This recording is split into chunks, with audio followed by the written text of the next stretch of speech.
Gradually, the merry band gathers followers.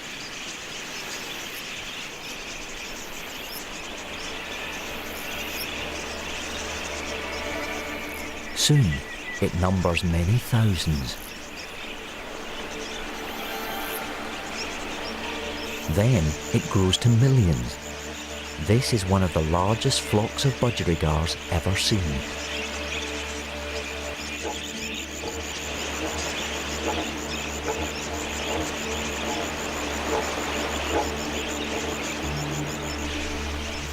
They now act like a superorganism, pooling their knowledge to find the best sources of food and water.